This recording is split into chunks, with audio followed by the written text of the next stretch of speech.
Hi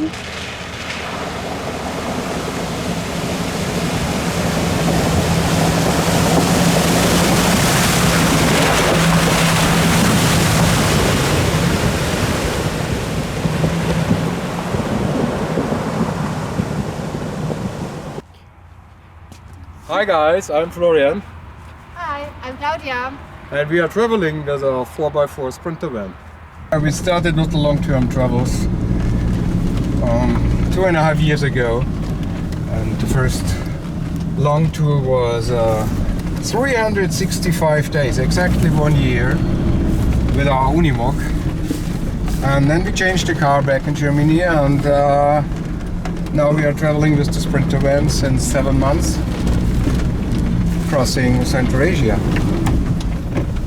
At first, the main journey starts in Uzbekistan, and then we crossed Uzbekistan in the desert as well, and then we crossed the mountains to Uzbekistan. From Uzbekistan we followed the Balkan corridor alongside the border from Afghanistan. We crossed the Pamir mountains, and the highest point was 4,700 meters altitude. To Kyrgyzstan, and then we traveled around in Kyrgyzstan for 4 weeks, especially in the mountain and in the eastern part of Kyrgyzstan. From there we went over to Kazakhstan. We crossed Kazakhstan in some very beautiful areas which is called Sharin Canyon, and from there to Russia at first, to the Altai Mountains. From the Altai Mountains we took the border to Mongolia. From Mongolia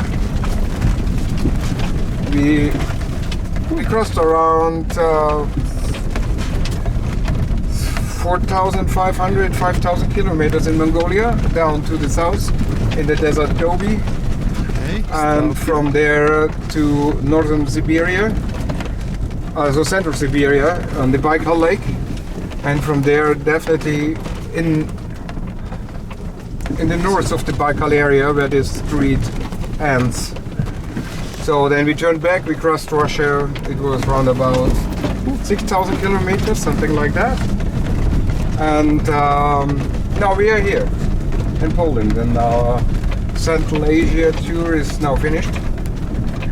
But we will start next year to go on the Pan Americana and to cross there from Canada down to South America.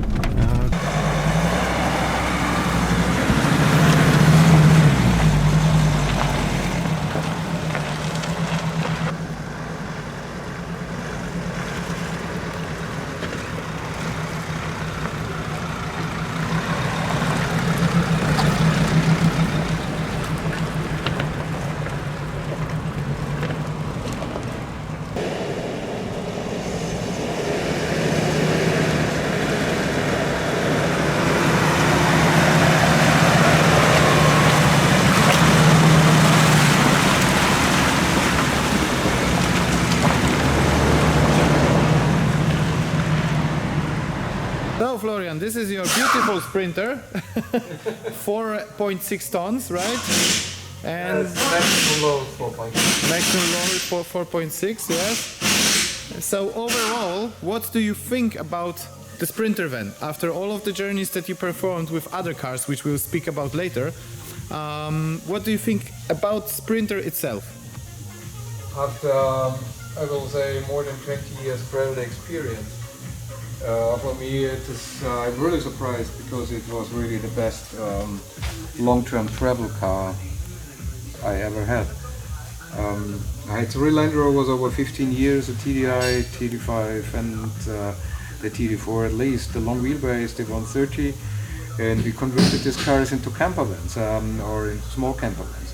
But for long-term travel, when you're on the road for 1 year, for 1.5 years, or our last trip, yet now it was 7 months in Central Asia, you're living inside of the car the most of the time, because it is windy, it is cold, it is raining or whatever, and you have a little bit more space in a Sprinter car. And the Sprinter is compact like a normal 4-wheel drive car. And also the performance on bad roads, what you use normally, in these regions. The Sprint Turbo 4 is, I will say, one of the best turbo cars I've ever. This one? No, I have no problem with this. This means MM stands for Minimog.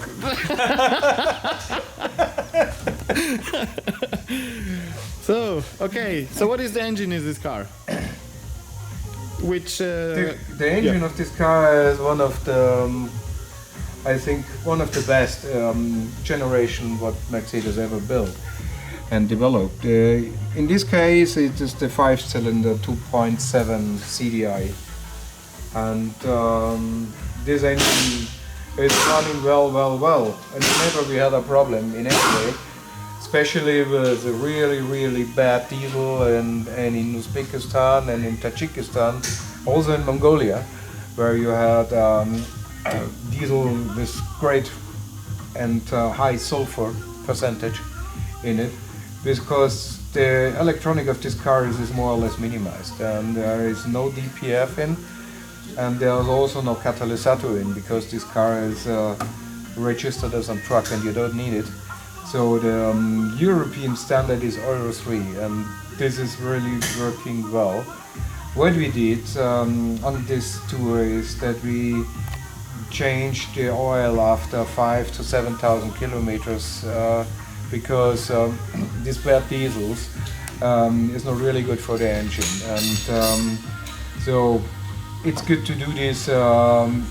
More often. Always you have to double the interval, more or less. Yeah. Normally it's 20,000 kilometers. We did it when we had a chance to get good oil in Russia, or we had a good oil in Ulaanbaatar, or also in Tajikistan, in Dushanbe, we found good oil, liquid moly in this case, and then we changed always the oil very often.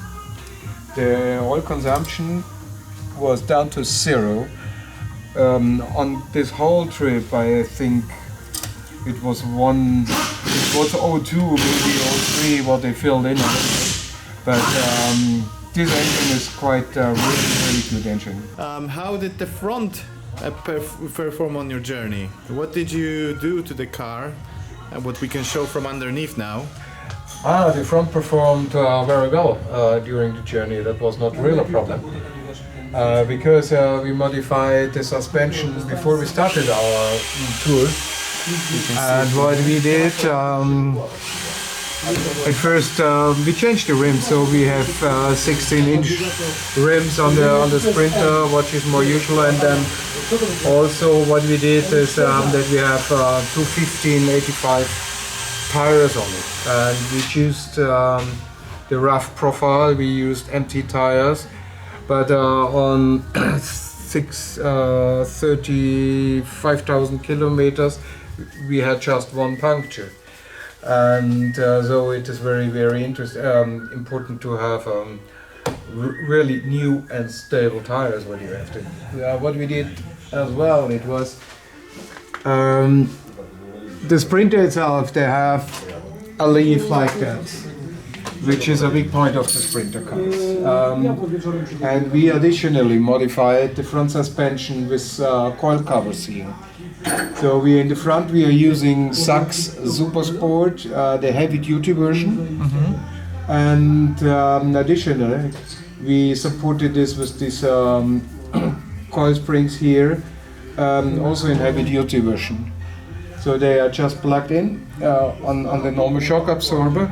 And the result is that you take weight from this leaf, which is here on the Sprinter. So here you can see this is the leaf spring. This is the leaf spring. So here we have the double spring.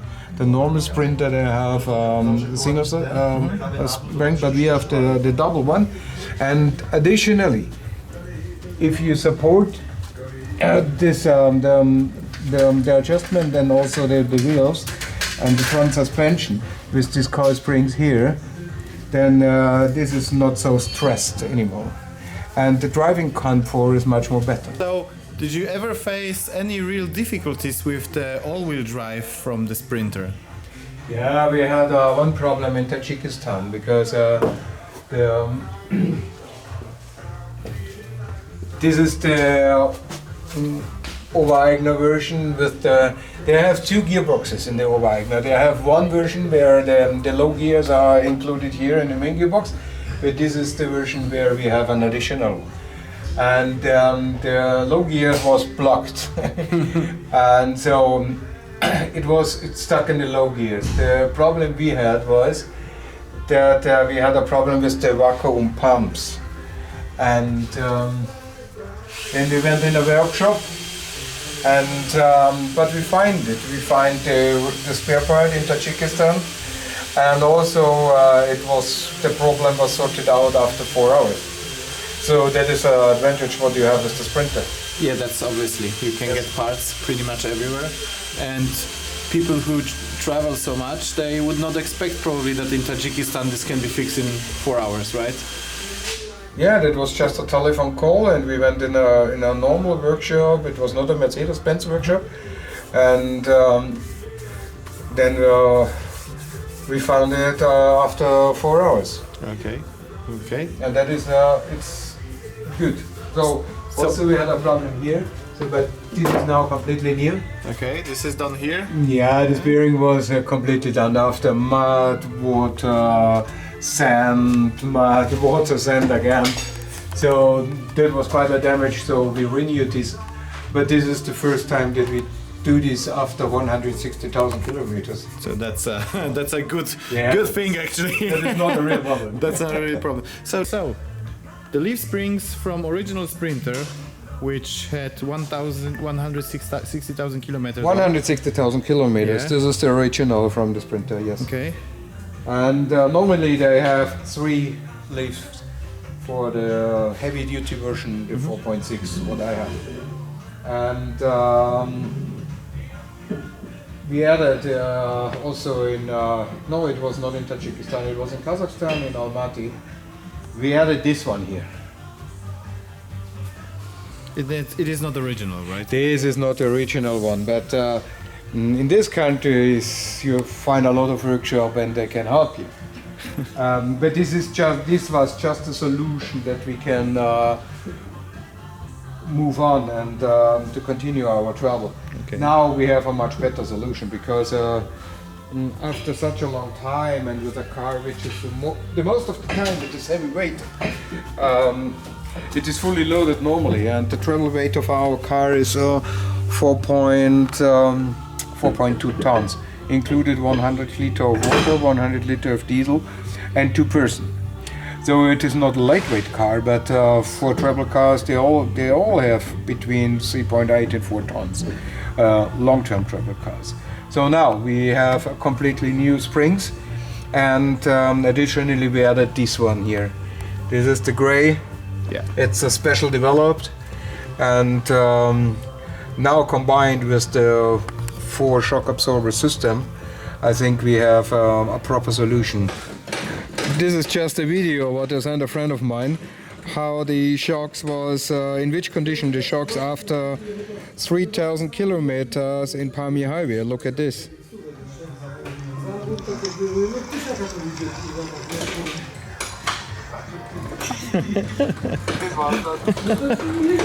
So this would be the only weak part of the Sprinter, right? the The most back weak part. suspension generally. Yeah, the back suspension, because yes, definitely. So the front suspension always was not in the best condition, and we changed the shock absorbers in the front as well. But I think this was also coming because they are broken much more earlier than the front suspension, and the car is always in this movement. So they are much more stressed if the shock absorbers are not really working. Yeah. So that was the reason that we changed the front shocks as well. But now the front shocks is in a very good condition, and we changed these Bilstein shocks now in Ulaanbaatar. That is 12,000 kilometers ago, and we did with these shocks now 4,000 kilometers in Mongolia and 2,000 kilometers in Siberia, and they are not broken already. So they are in a good condition. Now if we add 2 more, then hopefully we have the car prepared for bad road conditions in a hot surrounding as well, because you have always to think about. And if you're going on this poor gravel road and road conditions, and the heat outside is 30 degrees and more, the shocks are more and more overheating. Generally, this car didn't break too much on the journey comparing it to other cars, right? It's like many times we can people speak about that they had a breakup somewhere in Tajikistan, they had to stay for 1 week, and after then they went 100 kilometers, again something was broken, and again something was broken. There are cars like that, obviously. But in this Sprinter van, pretty much there is nothing to talk about except what we speak now, right? Some just minor things, right? Otherwise, just minor things. Yeah. But, otherwise, the car. always if you go on a long-term travel or on a tour which has very high percentage.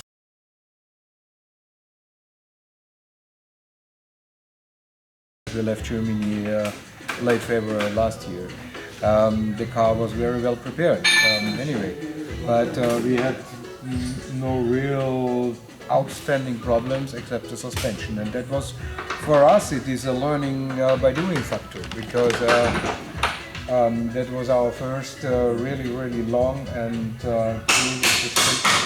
in rough terrain, and so we learned about that the suspension, the normal suspension, is just for normal roads and sometimes for wet grass or something like that. Okay. But if you use this over 30,000 kilometers every day under different conditions, and you have to cross rivers, you have mud, you have dust, you have sand, and all these things. These are issues, and what stress the chassis very much. So, what do you think, Florian, with the springs? Yes, I think maybe this is the ultimate solution, because the car always was too soft in the back, and special on these really rough roads in Uzbekistan, in the army or something like that. The shocks are always overheating after 10-15 kilometers. And if you use double shocks, then you minimize the kinetic energy in the shocks, or to the half percentage. You have just 50% in the shocks. So I hope maybe this is a good solution.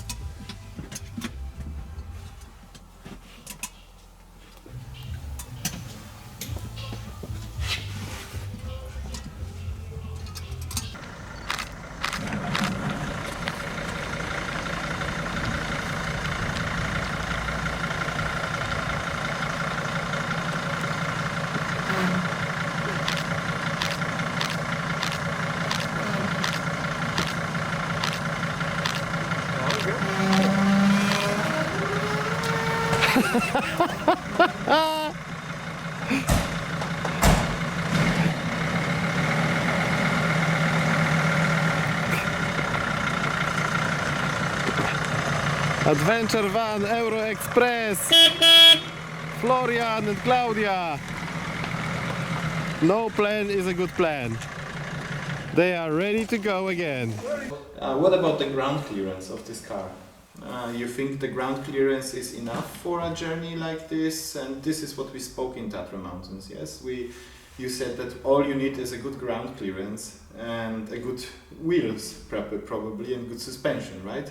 Yes. So through the whole of your journey, did you experience any time that this car will not go somewhere because of the ground clearance or because of the weak 4x4 system or something like this?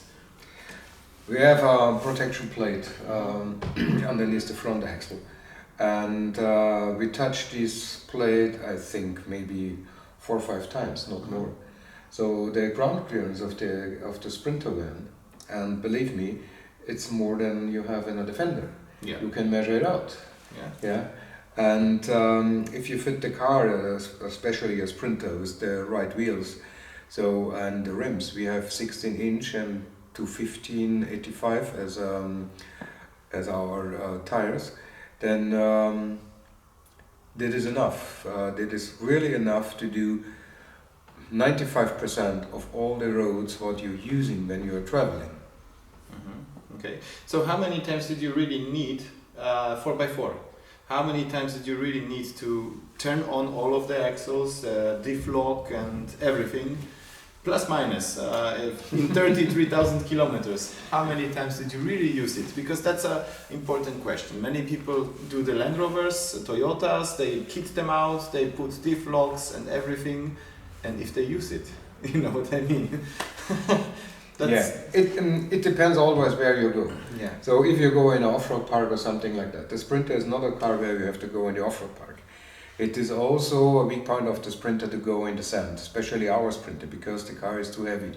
With 4 tons and small tire size, what we have, you can go in the sand. We did it because we crossed the southern part of the Mongolian desert Gobi, and we did this for 25-30 kilometers as we crossed the dunes.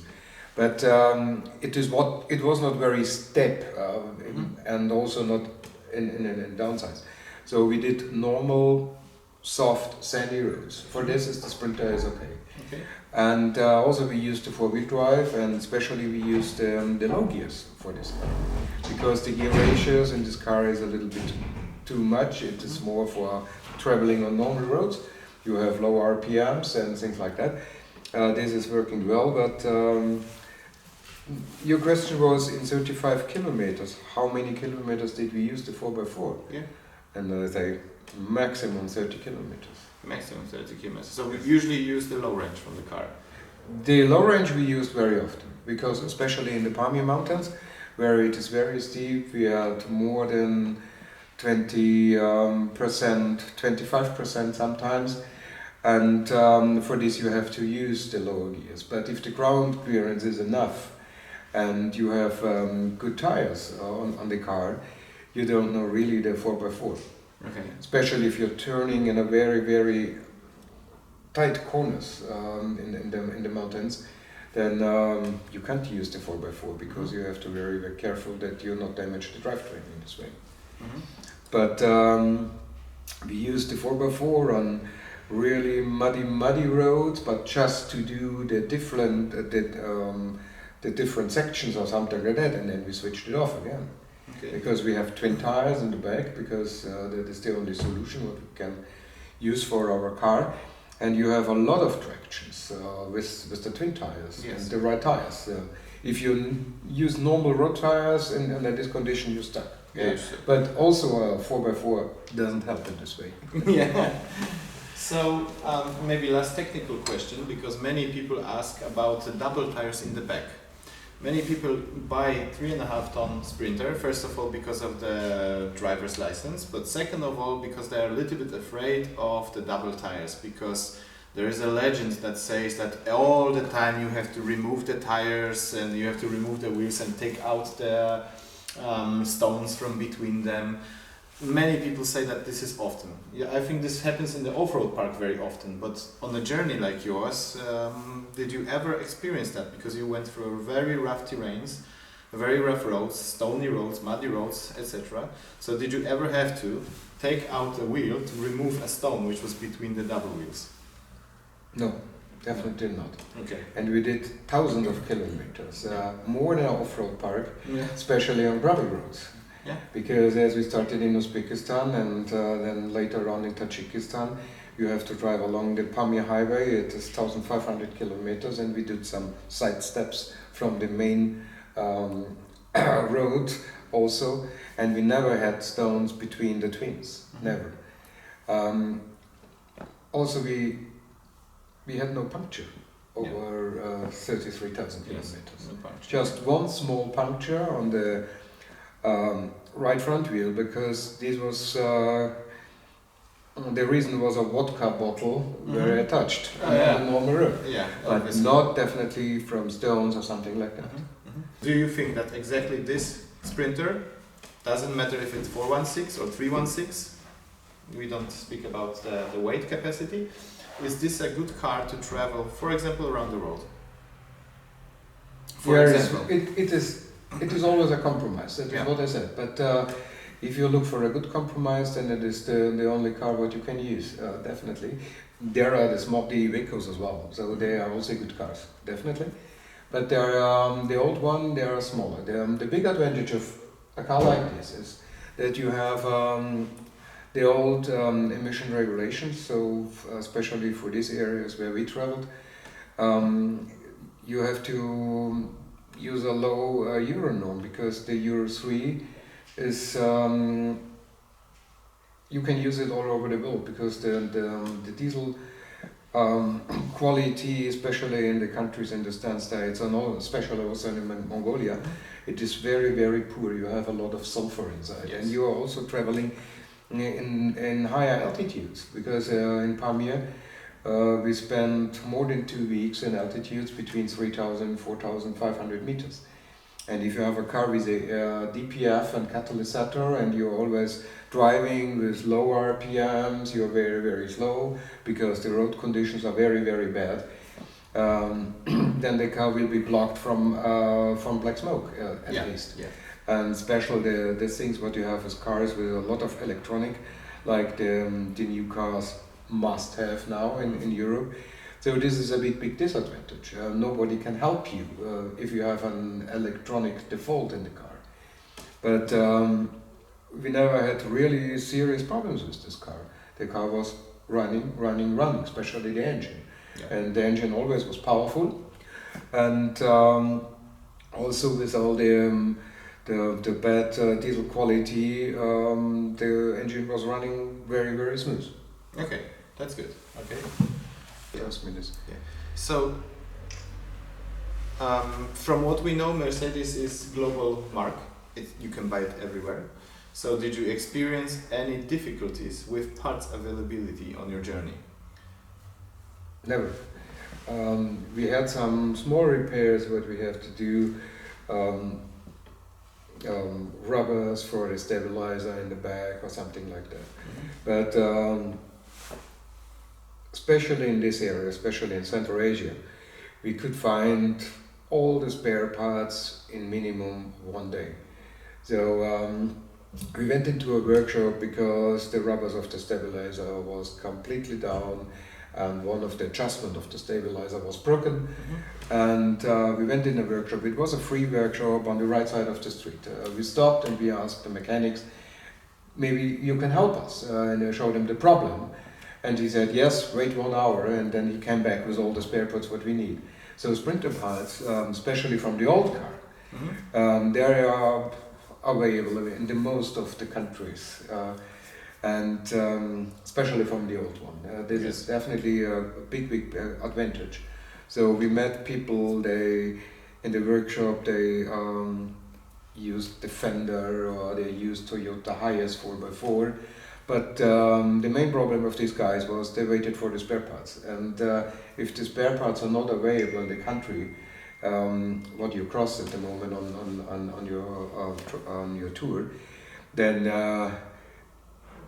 it is more and more complicated because you have ordered the parts in your home country, in your home workshop. They send it, you have custom clearance and things like that. So we met a Defender driver. They waited 10 days for all the spare parts what they need. And that was special wheel houses or whatever, bearings, seals. This is what you can find everything. There are some spare parts for the Sprinter 4x4, if it is Achleitner, it is Obereigner or maybe Igelhaus, they are not really available. But this is not really happen. If the drivetrain is in a good condition, you don't need it, because what you need is the parts. They are used out through mud, sand, water crossings and things like that. That was the reason that we changed in the workshop now all the bearings and the seal rings on the axles. Yeah, so you but this is what you can find in the countries as well. Yeah. So the main thing is to prepare the car very well before the journey and not just always. This is obvious, but some people they don't do it. They just think that the car will just run. So Okay, that's all. Ground clearance and good tires is the most important thing what you have. And we use the low gears for this step.